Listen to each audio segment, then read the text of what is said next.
I understand, and explaining process, I understand and certainly respect your general admonition that you aren't going to talk about ongoing investigations. But I think it might be helpful for folks to understand, if you can, discuss kind of generally what the process is with respect to something like the special prosecutor's report. What is the process then that may not be completely visible to Americans, but that they ought to understand, you know, is taking place and is. You're trying to make it worthwhile for the reporters who came all the way here hoping that I'd fall for that kind of question. But the answer is, you know, I can't generalize about it because the special counsel regulation has only been invoked on a few occasions, and so each one really is somewhat sui generis. But it's important to understand the context. I don't have time to give you the whole context here, but before this regulation was adopted in 1999, there were special counsels. There just wasn't a regulation that specified how they should operate. And for a couple of decades before the special counsel regulation, there were also what are called independent counsels. Now, most Americans do not know the difference between a special and independent counsel, but to me it's a critical difference.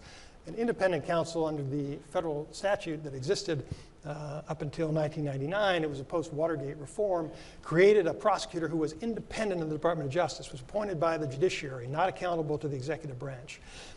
And by 1999, there was a broad agreement among Democrats and Republicans that was not a good idea, that the prosecutorial power should not be vested in somebody who is independent of the executive branch and is accountable only to judges.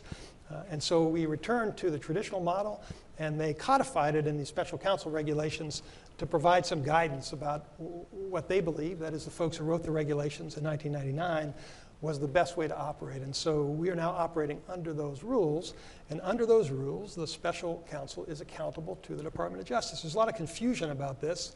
There's no confusion by Bob Mueller or me or the people who are working with us about the accountability of the special counsel. And the responsibilities are set forth in the regulation. We're going to comply with those rules. The question that Suzanne adverts to, which has been a subject of much speculation, is what's the Attorney General going to do? You'll have to ask him that question. But we are, the special counsel regulation actually was put together in a very thoughtful way.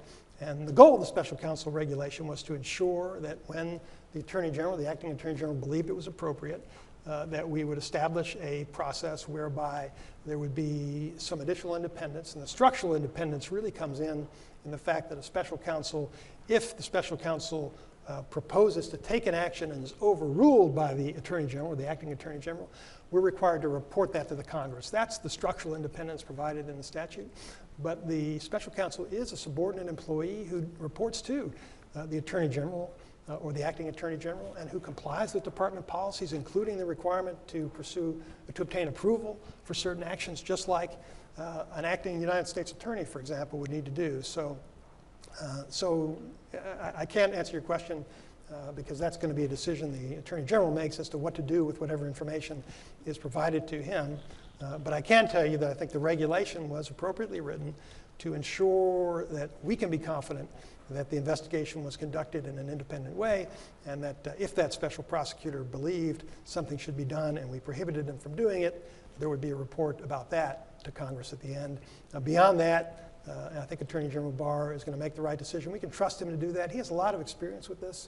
You know, Bill Barr, when he was Attorney General the first go-round, in the course of his 14 months or so, he appointed a couple of special counsels in that era. They were not subject to this regulation, obviously, but I think we can count on him to do the right thing. Well,